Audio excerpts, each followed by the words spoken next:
Hola profesor y compañeros, la exposición del día de hoy es sobre el tema Clostridium difficile. Los integrantes del grupo son Natalia Ávila, Dayana Cárdenas, Robert Cordero, Luz David Cuña, Henry Zapata y quien les habla, Kimberly Gómez.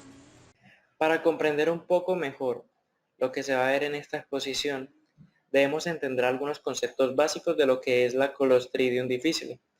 Para esto, se entiende que este es un microorganismo anaerobio obligado, es gram positivo y además de esto es formador de esporas.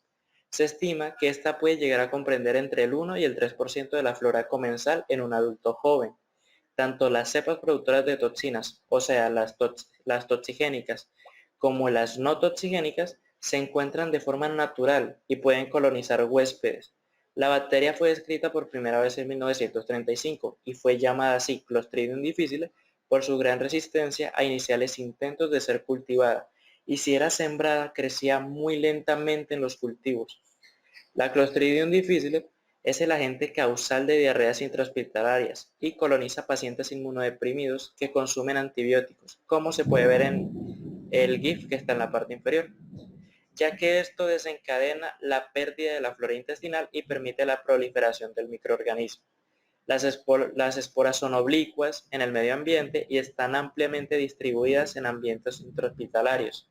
Las esporas se ingieren por contacto con superficies contaminadas en condiciones favorables, es decir, en huéspedes susceptibles. Germinan a un morfotipo vegetativo que pueden producir toxinas si hay una cepa toxigénica involucrada. En este caso es la causa más importante de colitis pseudomembranosa, que se puede dividir en tres tipos. Taxonomía de Clostridium difficile. Pertenece al dominio bacteria. Es del filo Firmicutes. Por tanto, sabemos que es un gram positivo, como ya dijo nuestro compañero Henry anteriormente. Clase Clostridia. Por tanto, sabemos también que es un bacilo anaerobio. Orden Clostridiales. Esto quiere decir que es un bacilo anaerobio estricto. Es decir, requiere una escasez o una ausencia total de oxígeno para un buen crecimiento. Familia Clostridiaceae nos indica que el organismo es capaz de crear la endoespora, género Clostridium y especie difícil. Sus características macroscópicas son las siguientes. Como podemos observar, tenemos a nuestro Clostridium difficile en un agar sangre. Y con esto nos vamos a guiar para sus características macroscópicas. Lo primero que notamos es que cada colonia mide un aproximado de 2 a 5 milímetros de diámetro. Cada una de estas tiene forma circular o rizoide, es decir, no son completamente regulares, además de ser planas o poco convexas. El color que presentan es grisáceo y un poquito mate en su superficie, pero en las bacterias más irregulares se puede llegar a observar un color blanco, mientras más en el centro de esa colonia se ve. Finalmente tenemos que esta es no hemolítica. Sus características microscópicas son las siguientes. Como ya se dijo antes, este es un bacilo. Mide aproximadamente de 0.5 por 3 micrómetros a 0.5 por 6 micrómetros. Es gram positiva, tiene flagelos perítricos, que significa que tiene todos estos flagelos alrededor de toda la bacteria. Como se puede ver acá, esto le otorga una gran movilidad a la hora de desplazarse por el cuerpo. Es un productor de endoesporas, como ya se dijo, que quiere decir que tiene un mecanismo que le permite sobrevivir fuera del cuerpo durante bastante tiempo. Y finalmente, vemos que se puede encontrar en pequeñas cadenas de 2 a 6 bacilos, como por acá vemos. Bueno, y continuando como tal con esta fisiopatología, podríamos decir pues que en la siguiente imagen se va a poder observar como esa patogénesis causada pues por ese microorganismo como los Clostridium difficile. Teniendo en cuenta que pues como tal un factor determinante en la infección por Clostridium es la disrupción de la microbiota normal, pues esto va a ser como tal debido al uso desmediado de los antibióticos. La infección por Clostridium va a iniciar como tal con esas ingestiones de las esporas, teniendo en cuenta pues que Clostridium es un microorganismo esporulado, penetrando de esta forma como tal la capa del moco del tracto gastrointestinal por medio de la enzima hyaluronidasa. Seguidamente, esas esporas le van a permitir como tal a la bacteria la supervivencia del pH ácido del estómago, hasta llegar como tal a las células epiteliales colónicas, ¿sí? De esta manera, me van como tal a unirse a los receptores pues respectivos. Seguidamente, la colonización pues inicia como tal por medio de la adherencia mediante fimbrias y proteínas de la capa superficial, ¿sí? Que esas proteínas y fimbrias me la van a poseer este microorganismo. Al ocurrir como tal esta adhesión, la bacteria me va a liberar sus dos toxinas proteicas, que son la toxina A y la toxina B. Ellas, en conjunto con la alteración de la microbiota, me van a permitir como tal esa colonización por el microorganismo. Seguidamente, por las toxinas A y las toxinas B, me van a llevar como tal a esa producción de citoquinas proinflamatorias, lo que me va a provocar como tal un aumento en la permeabilidad vascular y ese reclutamiento de los polimorfonucleares. Un ejemplo acá, como lo son los neutrófilos y los monocitos. En la segunda imagen, como tal, se puede observar ese reclutamiento de neutrófilos y monocitos. Al ocurrir esto, pues va a haber como una alteración en las uniones intercelulares de la barrera epitelial, lo que me va a conllevar como tal a la apoptosis de las células epiteliales. Seguidamente, pues la producción de las cimas hidrolíticas me van a llevar como tal a esa degradación del tejido conectivo, ¿sí? Y esto me va a formar como tal esas pseudomembranas. Como se observa en la imagen, pues hay una disrupción de ese tejido conectivo y por lo tanto se va a formar esa pseudomembrana, lo cual es, pues, ese es un cuadro clínico característico conocido como colitis pseudomembranosa, causada pues por este microorganismo que es Clostridium difficile. Bueno, ahora vamos a hablar acerca de los factores de virulencia. Esta bacteria en el exterior se encuentra en forma de endospora, pero esta endospora no solamente le va a ayudar a sobrevivir en el exterior, sino también en el interior. Resulta que cuando la bacteria entra de manera oral, cuando llega al estómago, esta endospora le ayuda a sobrevivir al ácido clorhídrico que tenemos en él. De esta manera pasa esa barrera, llega al intestino delgado, pero finalmente se queda en el intestino grueso, que es su sitio favorito o su sitio de acción.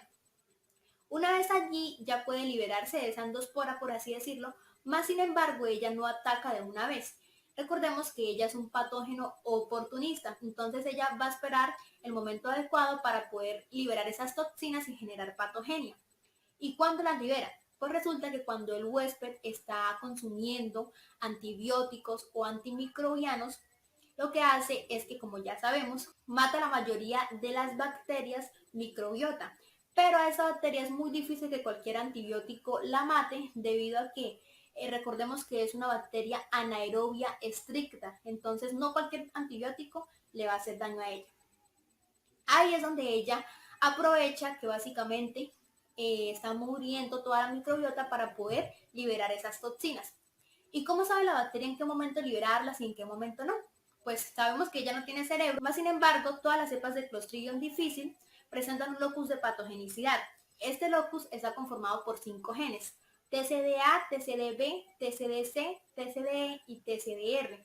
Los genes TCDA y TCDB codifican para 2 toxinas supremamente importantes en la patogenia de esta bacteria, que son las toxinas A y B respectivamente.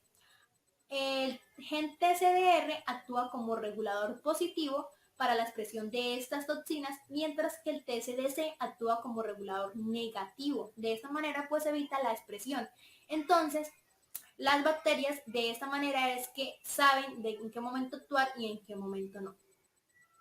Otro punto importante que recalcar con respecto a los antimicrobianos es que, como ya les he dicho, ataca la mayoría de la microbiota y pues gran parte de la microbiota está relacionada en la formación de vitamina K. Y obviamente esto, la falta de ella, va a presentar problemas en el huésped debido a que van a presentar muchos problemas en la coagulación y entre otros que no van a ser beneficiosos para el huésped. Otro factor de virulencia es esa capacidad que tiene ella para adherirse mediante las fimbrias y proteínas en la capa superficial. De esta manera es que ella finalmente puede ingresar a las células epiteliales de nuestros intestinos. Como nos venía explicando nuestra compañera Kimberly, tenemos a la endospora ya dentro del intestino grueso, exactamente el colon, y empieza a liberar, se empieza a germinar y en sí a liberar sus factores de virulencia más tóxicos. Entre ellos tenemos la toxina A y la toxina B. La toxina A es una enterotoxina, mientras que la toxina B es una citotoxina.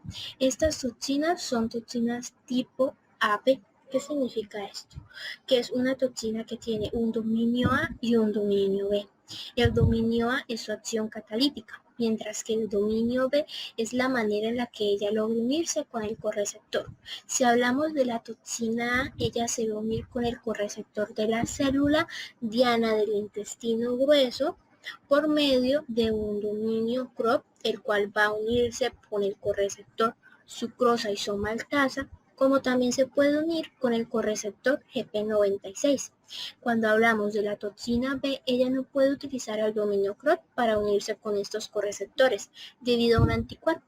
El anticuerpo se llama Beslotozumab, el cual bloquea como tal la unión de este tipo de dominio con el correceptor. Entonces lo que hace la toxina como tal es utilizar otro tipo de dominios para poder realizar esta unión. Cuando como tal la toxina A y la toxina B se encuentran unidas tipo receptor-correceptor, esta manera logra internalizarse por medio de una entrada dinamina dependiente. También se puede decir que es una entrada o un mecanismo de zipper debido a que hay una conexión receptor por receptor. Cuando esta toxina o estos dos tipos de toxina logran internalizarse en la manera intracelular de la célula, lo hacen por medio de un endosoma o una vacuola. Este endosoma contiene un pH bajo. Este pH ayuda como tal a la digestión autoproteólica. ¿Qué es una digestión autoproteólica? Es la división como tal de la parte A del dominio A como tal del dominio B, para así la parte catalítica, que es el dominio A, poder liberarse del endosoma y atacar como tal a lo que viene siendo las GTPasas. ¿Qué son las GTPasas? Las GTPasas son aquellas enzimas las cuales ayudan en procesos biológicos fundamentales. Entonces, cuando las toxinas A y B logran salir por medio de su dominio A al citosol y logran encontrar estos tipos de GTPasas, los cuales son el RHO y el RAT, les adicionan como tal glucosa. Al adicionarle glucosa, lo que hace es bloquear estos tipos de GTPasa y ellas no pueden realizar esas funciones biológicas brutales, como son la formación de la tina y la formación de la citoquina. Estas formaciones ayudan como tal en el proceso interno de la célula y al no tenerlas, realiza como tal una mala estructuración de la célula que llega a una apoptosis y como tal a una muerte celular.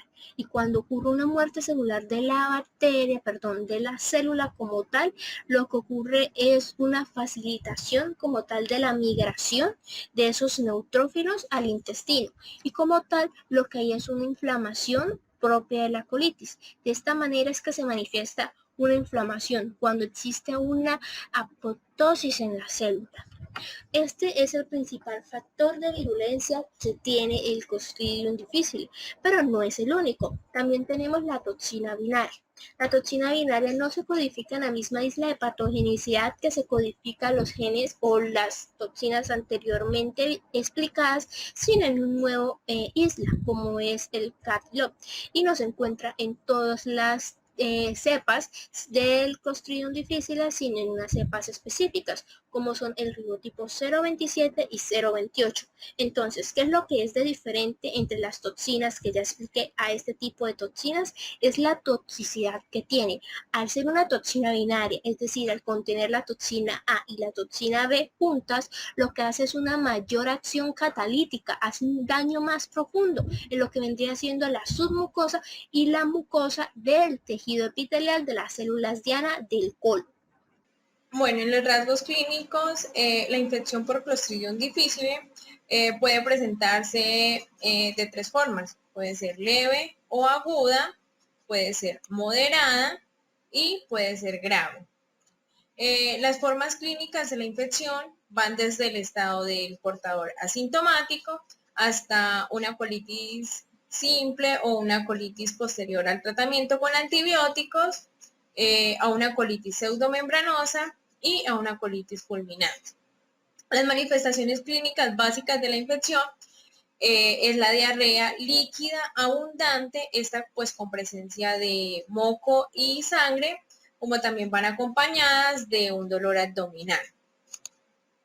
En la colitis simple, bueno, esta es la inflamación del intestino grueso, la cual va a provocar un dolor abdominal y una distensión que en ocasiones puede ser intermitente y en otras constante. La colitis pseudomembranosa, bueno, esta pues es el cuadro clínico más importante de la infección, la cual pues es la inflamación de la parte o la porción final del intestino, que es el colon y recto. Esto pues va a estar asociado al uso de antibióticos de espectro moderado a amplio, como lo es pues la citromicina y la amoxicilina, como también al crecimiento exagerado de la bacteria Clostridium difficile, quien libera pues unas toxinas, las cuales nos van a causar los síntomas, como lo es el dolor abdominal, la fiebre y la diarrea. La colitis pseudomembranosa tiene 3 características histológicas. Está la tipo 1, que es una necrosis epitelial, la tipo 2, que también se conoce como tipo volcán, que es una ulceración epitelial, y está la tipo 3, que es una necrosis epitelial difusa. Para terminar, tenemos la colitis fulminante, la cual es la inflamación aguda del colon. Esta es de pronóstico grave, pues tiene un gran ataque en el estado general del paciente, provocando síntomas como fiebre, dolor abdominal, taquicardia, pues el tono muscular del colon puede estar ausente, pero esta puede causar un megacolon.